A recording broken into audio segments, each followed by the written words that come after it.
Hey, everybody. Welcome back to Stats and Chats. I'm Jason. And I'm Bella. This week we'll be talking about conference championship previews, national championship recap, and so much more. Yes, we will. So, bing, bang, boom. Let's get started.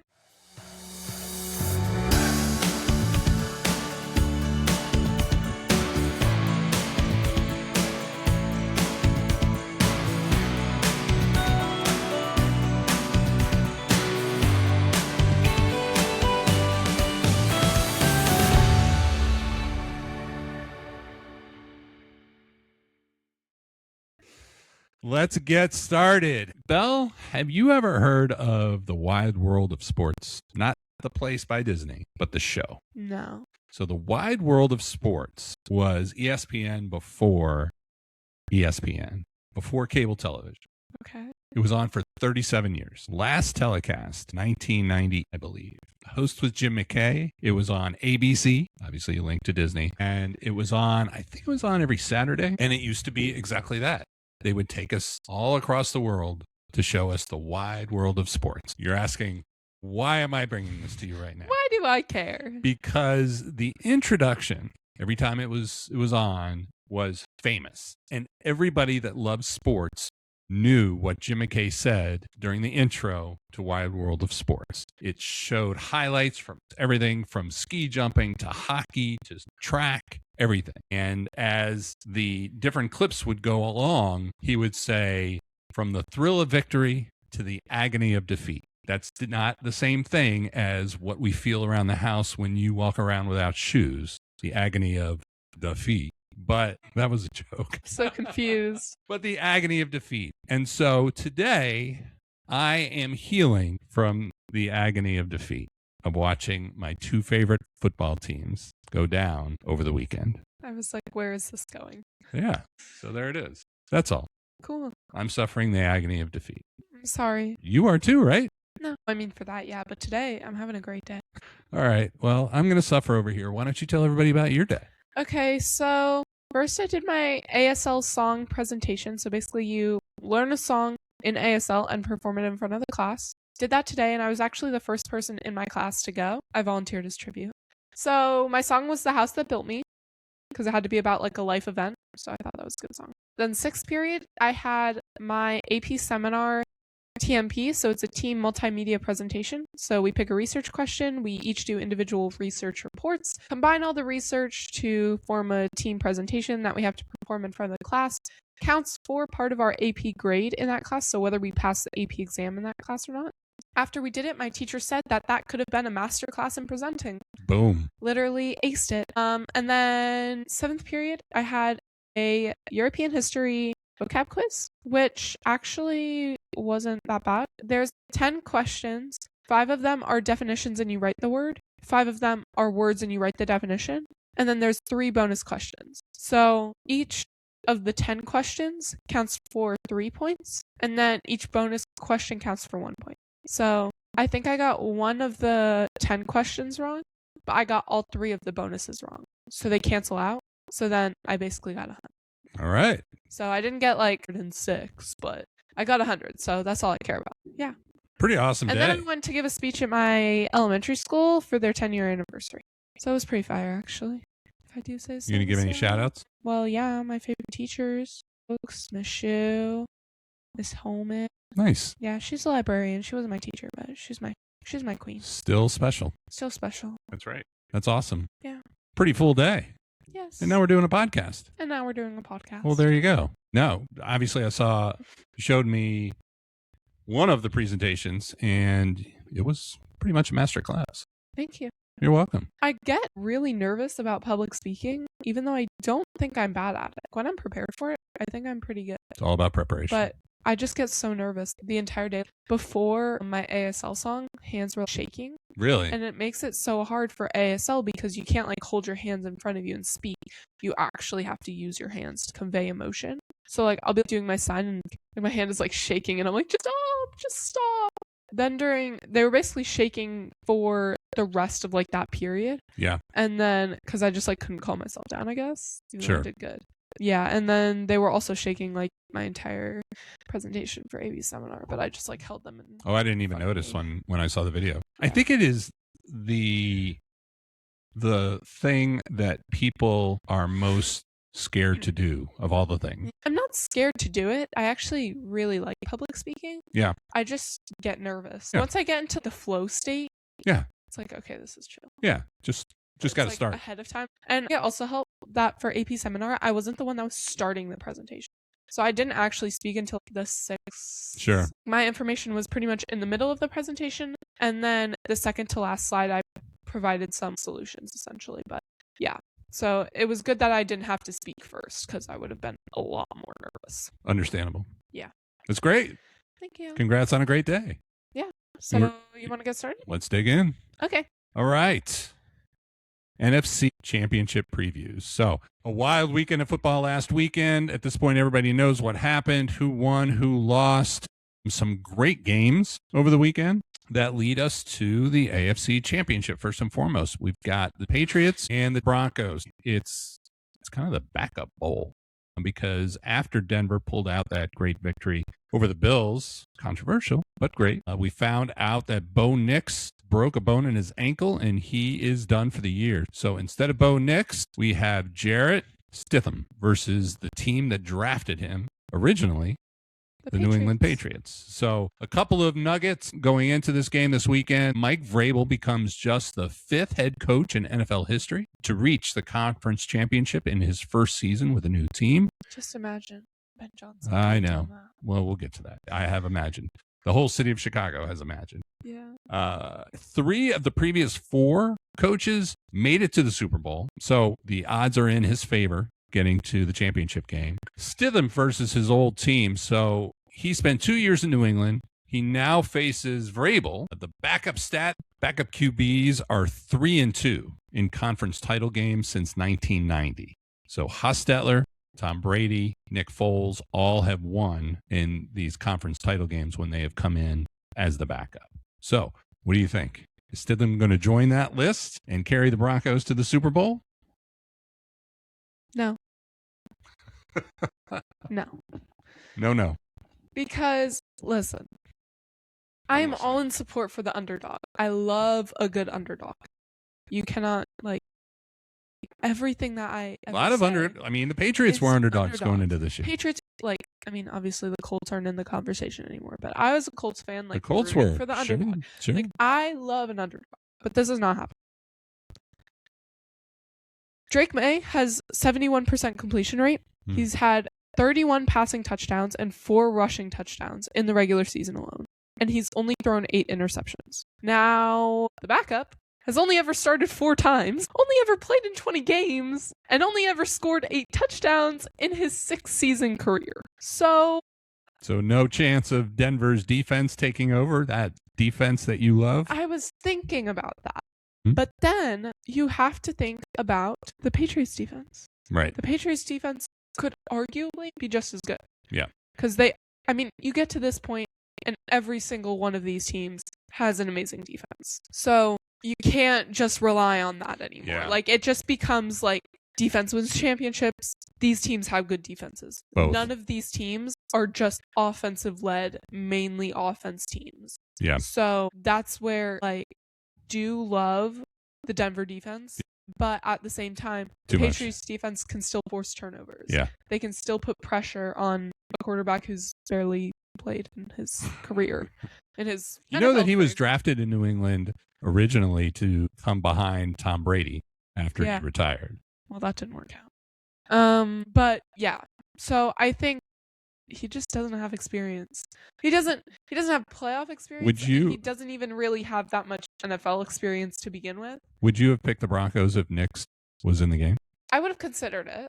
I think I still would have picked the Patriots. Yeah. But I think it would have been more of a consideration behind, I would have gone more into defense, more into their offenses as a total instead of just focusing on the quarterbacks. But I think at this point, you have a quarterback who's barely played. Right. Genuinely barely played in his 6 seasons. So that doesn't really compare to a quarterback who's only thrown 8 interceptions in the regular season. Yeah. That doesn't it doesn't really compare. Like, it's hard to force turnovers on a guy who won't turn the ball over. Right, so, right. Yeah. And I mean, sometimes, holding on to the ball and not throwing an interception. You're going to throw interceptions sometimes because you just want to get it out of your hands. You don't want to get sacked. Like, it's okay. You're taking shots. Patrick Mahomes has talked about this before. One of the only things that I really like about him is he always says that you have to take the chance sometimes, and sometimes that means turning the ball over. But if you don't take the chance, then you get sacked and you lose yardage. So sometimes it might work out, sometimes it won't. So interceptions are going to happen. But on a guy who only has 8 interceptions the entire season, you're not going to get a lot of turnovers, even with such an amazing defense. Right. So, yeah, that's my thought process. All right. I agree. So I was really looking for evidence to support a Broncos upset. You know, obviously they're playing at home. We've talked about Mile High, the altitude, January, matching records at the end of the regular season. But I agree with you. I think the Patriots win this game. A couple of other stats to go along. I focused on the defenses, and because it's been such a strength of Denver. And Patriots defense only allowed 19 total points in the 2 playoff games. They have 9 forced turnovers over the 2 playoff games, 4 interceptions versus the Texans, 5 turnovers created versus the Chargers in that first game. They're 8-0. They're undefeated on the road this season. Crazy. And then finally, you brought that up actually a couple episodes ago. I remember. That's right. Yeah. So they're not afraid to go on the road and win.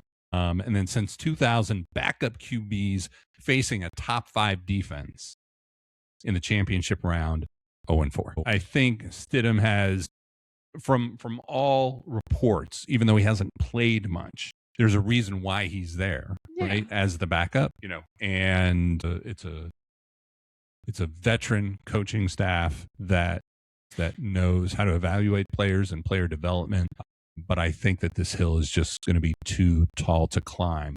I am going to put one little asterisk next to this pick, though, and next to this game. So J.K. Dobbins was a starting running back for the Broncos this year, and he got injured earlier this season, thought to be a season-ending injury. He went on the IR, but the Broncos triggered the potential of him being able to come back for this game this week. So they haven't had him. They've still won. They haven't had him. If he can come back and perform, I mean, he was their leading rusher, and perform, I do think it makes it more interesting. Yeah. Well, of course, because then you don't have to rely on the quarterback. Right. Much, so right. But yeah. All right. So we are both we're both picking the Patriots. Okay. NFC Championship? Yeah. So you got the Rams and you got the Seahawks. They split up the season series 1-1. So pretty even as of right now. So the first game that they played against each other was week 11. Rams won 21-19 LA. So the Rams defense forced 4 Sam Darnold interceptions. Seattle missed a 61-yard field goal at the buzzer and lost. Second game, week 16, the Seahawks won 38-37 in overtime in Seattle. So Seattle overcame a 16-point fourth quarter deficit on the Little Bears here. They won on a walk-off 2-point conversion in overtime, which that's the first time that has ever happened in NFL history. So who are you picking? The Seahawks convincingly. Oh yes. The Seahawks convincingly. So I want to take just a second to talk about the 2 games that led to this matchup. The Seahawks. First of all, the Seahawks are on an 8-game winning streak. They destroyed San Francisco last week. I mean, it was ugly. 41-6. Their defense is peaking right now. So they played the 49ers basically not 2 weeks in a row. They skipped a week. Last game of the regular season. Then the Niners had to go beat the Eagles, and then they came to play the Seahawks again. So over the course of the 2 games, the Niners never got into the end zone. The Niners, with the Niners offense, Brock Purdy, couldn't get the ball in the end zone for 2 straight games. Historically, the home team wins these games, the 3rd game of the season between divisional foes, 65% of the time. Seattle is 11-2 in home playoff games, 10-0 when they won the turnover battle. And just a side note, we were talking about the home field advantage the Seahawks have. They once held the Guinness Book of World Records for the highest decibels ever recorded at a stadium event. Actually? Yeah. I did not know. 2013, 37.6 decibels in 2013 when they were playing the Saints. So home field advantage in Seattle is a real thing. So their defense is peaking. The Rams obviously have done a lot to get here as well. And listen, they played a good game in very difficult conditions in Chicago, and I give them a lot of credit. Stafford looked really good considering the conditions he was playing in. Really good, which we expected, right? He's a potential MVP, him or May at this point. But I think Seattle, we said it last week, I think we both agreed last week, Seattle, we both believe is the best team in the NFL right now. And I don't think it's going to be close. I agree. I think the 49ers couldn't even hold their own against the Seahawks. And in my opinion, I think the 49ers offensively better than the Rams. Do you? Yes. I think they have more weapons. I mean, George Kittle being out changes that a little bit. Yeah. But I think they do have stronger weapons on that team. And also the Seahawks, number 1 defense. Number 3 total offense. So not as high, but their defense makes up for a lot of that. They had a franchise record of 14-3 in the regular season. The Rams are 17th in the league for defensive yards. And I think that's why they're going to lose. Because their defense can't stop Seattle. If you're 17th in the league, not against Seattle, you're gonna be lower against Seattle. Right. So I think they have offensive weapons, but their defense is nothing compared to Seattle's defense, which, as you already said, is peaking at this time. So it just doesn't compare. Agreed. All right. So we are aligned on both games. We are looking forward. Essentially predicting a Patriots Seattle Super Bowl. You want a little fun fact about the matchups this weekend? Sure. Both matchups feature a Mike versus a Sean. Both of them? Yeah. That's kind of funny, actually. Mike versus Sean and Mike versus Sean. So there you go. Fire. So Patriots and Seahawks. Yep. That'll be interesting. I feel like there's not really an upset that's going to happen unless Denver gets, their rusher back. But listen, all of the games, well, not all anything of them. can change in an instant. Any Given Sunday. You know that's a movie, right? No, actually. Any Given Sunday. My teacher, my AP pre-calc teacher, we were talking about like what math class I should take next and what I want to do and stuff like that. I was telling him that like I want to work with like NFL teams and do like player trading and like salary cap stuff like that. And then we were talking about degrees and he's like, yeah, well, I don't really know too much about NFL, but have you ever seen Moneyball? Yeah. And I'm like, actually I have. And he's like, oh, best movie ever. And I'm like, there you go. Yes, I agree. That's it. Yeah. So you should tell him about draft day. I should. Yeah. He's not really into football. He's just a Cubs fan. Oh, that's right. You're a Cubs fan. Cubs fan. Oh, yeah. Big baseball fan. Yeah. But he's not really, he has like nothing. Side note, I saw today that the Tampa Rays first home series of the season, but it's like the second week of April. It's against the Cubs, right? It's against the Cubs. They're hosting the Cubs. Gonna have to pull up. Maybe. Could be. Yeah, which is really kind of bizarre because American League, National League to start off the season, but we'll take it. Yeah, I don't care. Yeah, I don't either. And it's in Florida. I don't think we're going to be the only Cubs fans if we go. I doubt it. No. I feel like there are a lot of Cubs fans in Florida, actually. All right. Moving on to the coaching carousel. So we've talked a lot over the last few weeks about the 10 now coaching changes this year in the NFL, right? Huge. So we had some movement this week. We had some news. We have 4 vacancies that are filled. So 4 down, 6 to go. We've got most recently the Titans reportedly hiring Robert Saleh, who is the 49ers defensive coordinator. And then the Dolphins reportedly hiring Jeff Hafley from the Green Bay Packers. Obviously, John Harbaugh was announced as the new head coach of the Giants, and Kevin Stefanski, the new head coach of the Atlanta Falcons. So Miami and Tennessee both going defense. Which head coach hire of the 4 is the best fit so far in your mind? Do you want to go first? Oh, go ahead. No, you can go first. Okay. All right. So go if you want. I think it's going to be Stefanski in Atlanta. So a couple things that I specifically for him.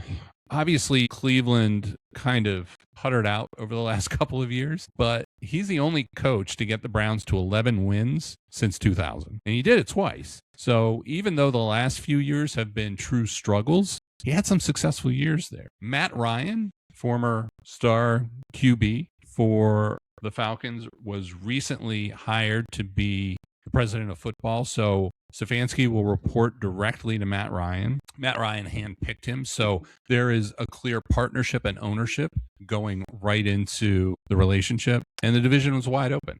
So the Falcons lost on tiebreakers.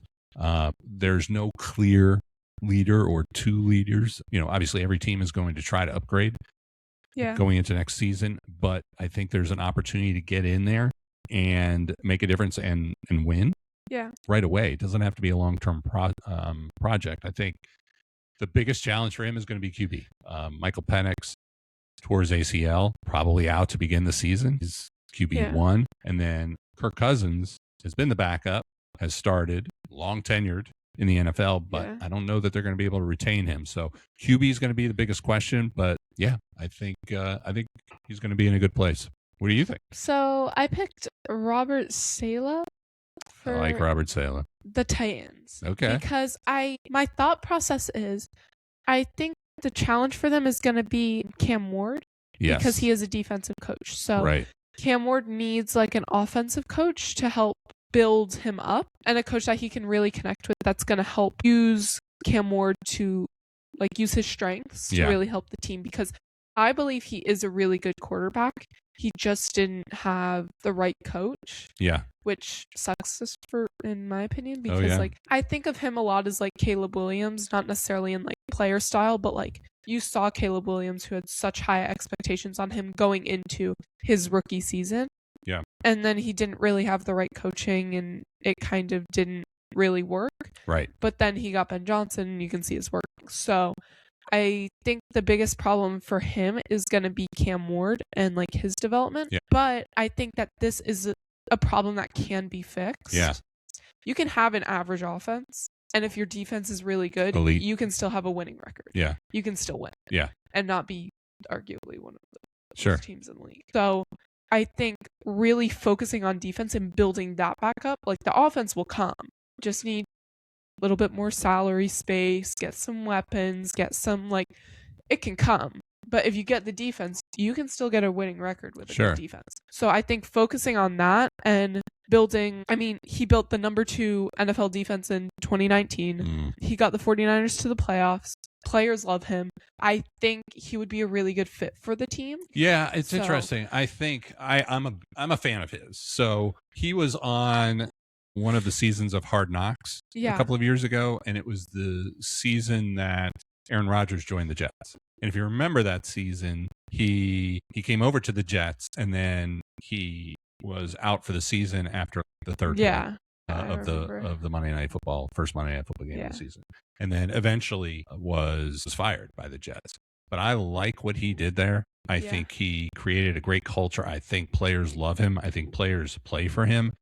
Definitely defensive focused. I think, I think when a team has to be rebuilt, you have to pick one side or the other to lean in on more at the beginning. The Bears leaned in on offense. It would make sense that the Titans probably lean in on defense with Saleh as the coach. Cam Ward has the tools. Watched him a lot at Miami.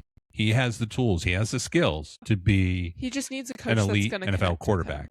But he needs the right coach. He needs somebody to develop him. They weren't there this season. Yeah. They didn't have the offensive line. They didn't have the weapons. So, I think that there's a great argument for that. Yeah. And I don't think with the Falcons, I think that can be a quick turnaround for them. Yeah. I don't necessarily think that listen, the defense could have a quick turnaround. In my opinion, I think that not that it's easier to train, but it's a little bit easier to develop a defense rather than develop a quarterback who's central to the offense. Right. So being able to develop the defensive team as a whole, that can be done over an off season. But I think the offense is going to take a little bit more time. So the team as a whole, it's not going to be an overnight flip of a light switch difference. But I think they could still get a winning record if they play their cards right. Look, we saw a lot of teams get a lot better very quickly. Yes.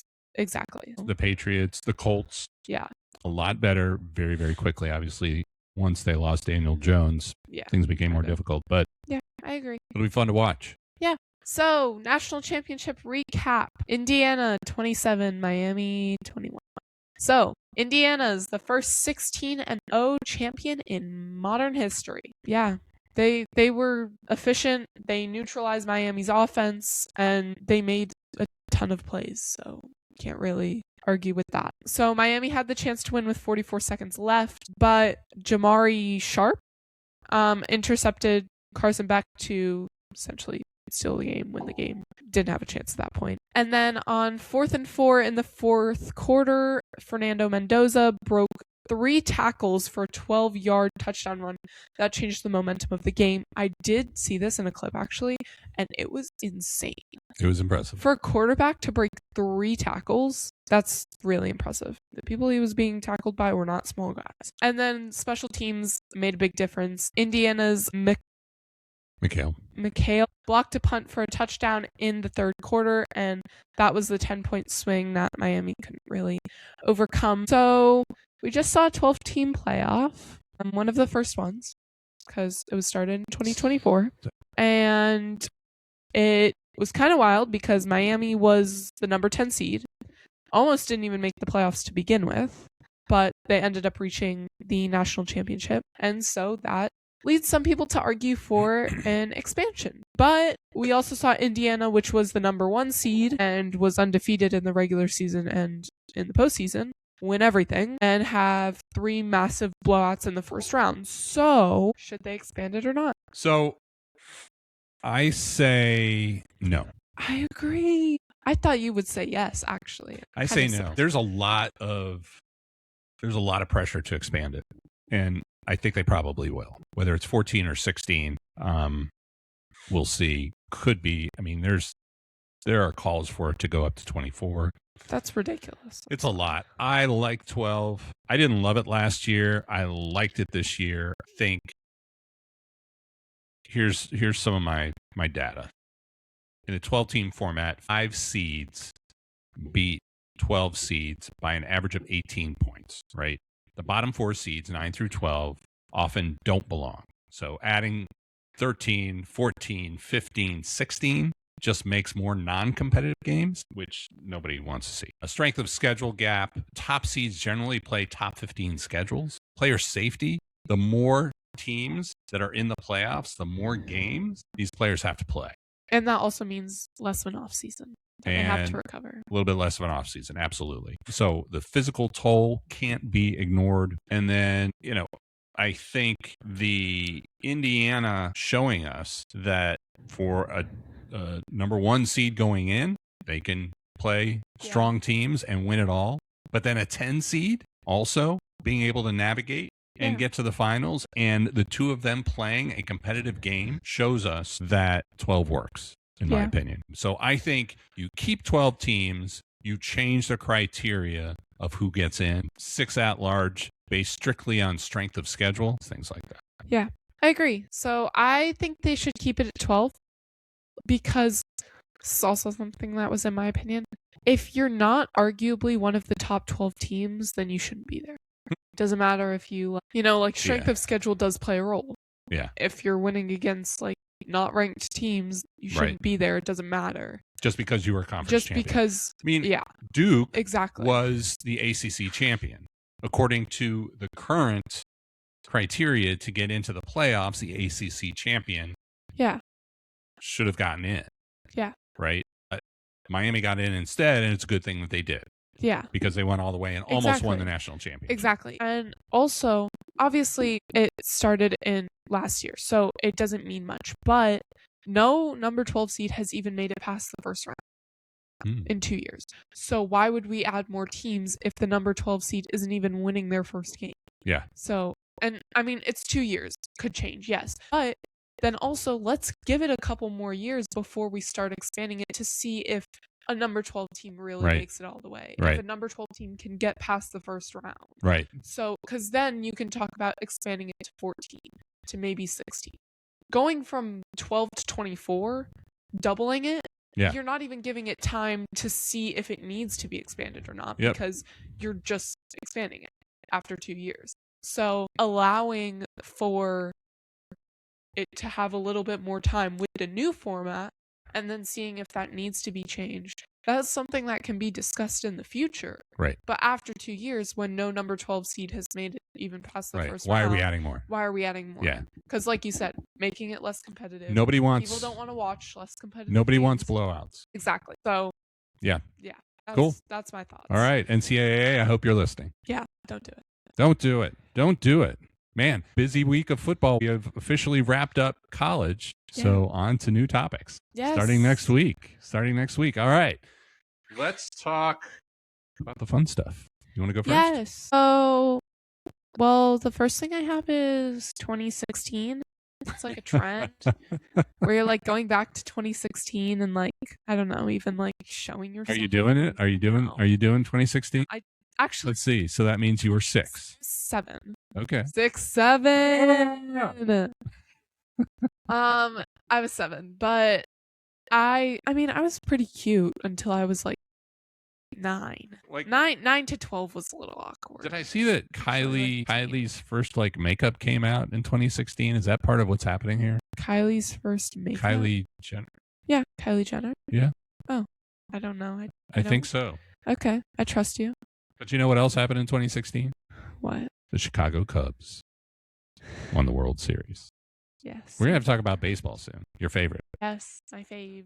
So yeah, I'll take 2016. It was a good year. Yeah. It was a great year. It was pretty chill for me. Can I tell you, just on the topic of the Cubs? Yeah. Caleb, did you see where Caleb went after Sunday? No. Okay, so obviously not the ending any of us Bears fans wanted. Yeah. But the next night he went to watch the Blackhawks play. Actually, and he was so cool. sitting in the front row with Pete Crow Armstrong from the Cubs, who also went to a bunch of Bears games. They're like besties. And they were wearing their jerseys and wearing their jerseys or wearing the Hawks? Wearing Hawks jerseys. Okay. And that would be weird if they showed up in there. And the whole crowd went crazy when they showed them on the Jumbotron. It's like all of Chicago. They started chanting "Green Bay sucks" in the arena. It was fantastic. And then later in the week, he went and sat courtside for the Bulls game, and he had a Williams Bulls or so he is all in. I mean, and all in on Chicago sports, supporting everybody else. You know, Chicago loves him. Good. That's good for him. Yeah. I mean, to take a loss and then like the next day just listen, not like brush it off, but go out to support other players who are in the same city as you. That's big deal. Listen, we're not gonna spend time dissecting the games from last weekend, but as a Bears fan, I think Caleb has the potential to be a very, very special athlete in the history of the NFL and in Chicago sports. So I'm just going to leave it there. But some of the throws he made, the talent that he showed, not only during the regular season, but in the playoffs, and some of the throws. Those will be going down in history. The fourth down play in the Rams game where he ran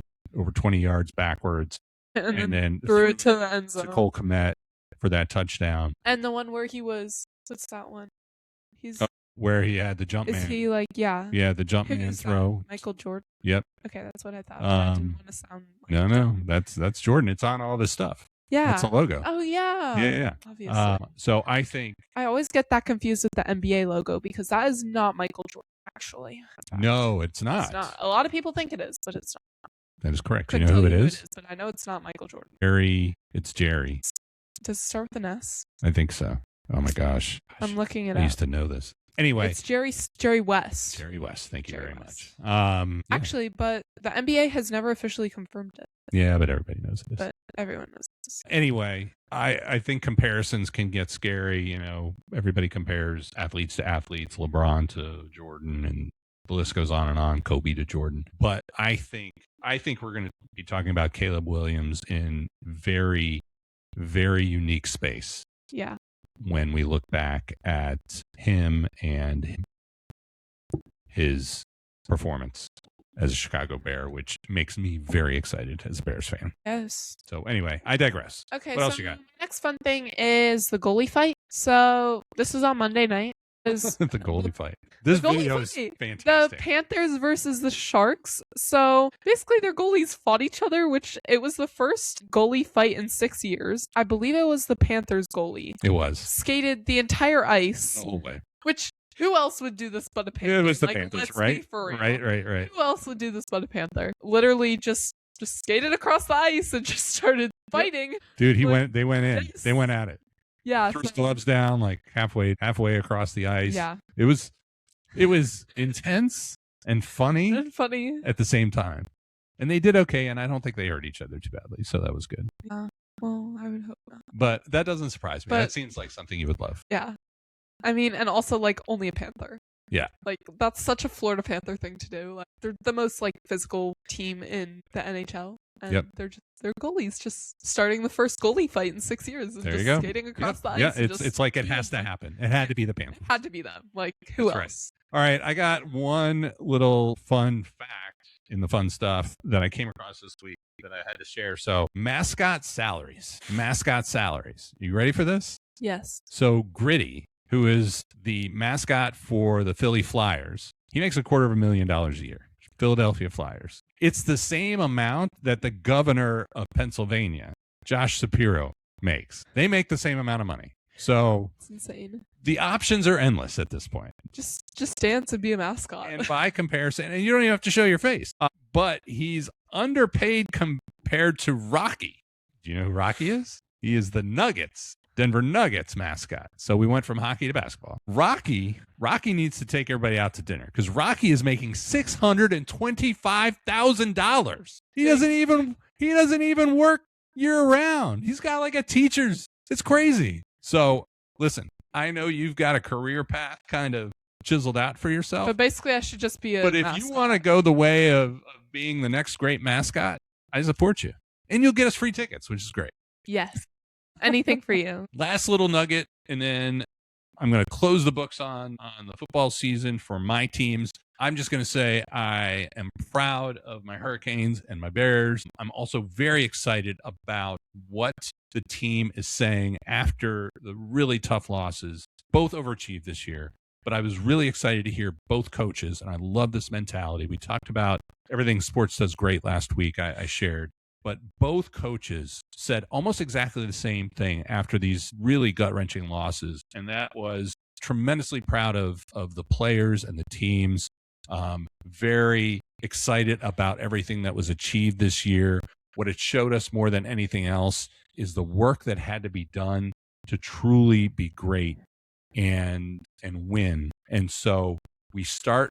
It's a new chapter. It's a new story. It's not that we're just going to be able to come back and do it again next year. We've got to start and rewrite a whole new story for next year. And that story starts now and the work starts now. And we're just going to get better because we have to. And the fans and the players, just fantastic all around. So great seasons for both. I loved it. It was gut-wrenching to watch. I was hoping I would at least see one win out of the two teams this weekend. I was up late. My heart hurt. Didn't get a lot of sleep, but excited to be a fan of these two teams and excited for the future of both. And so with that, like I said, we start turning the page. 16 days. Till the Winter Olympics. Opening ceremonies began. Just a little over 2 weeks away. 2 weeks from Friday. 18 days. Super Bowl 60 in Santa Clara, California. That's insane. And in just 44 days, the Australian Grand Prix. So excited to start talking about some other things in the weeks to come. Yes. So, with that, make sure to follow on Instagram, YouTube, Threads. Listen on... Threads is great. Yeah, sure. I thread. Listen on I like thread Spotify. during the games. Listen on Spotify, Apple Podcasts. You should thread. You can watch on YouTube, which if you're hearing this, you're probably already doing one of those. We should all thread. Be sure to like, leave a comment. We love to hear your feedback. Do all the good things. Yes. Yeah. So, bye. Thanks for listening, everybody. Peace.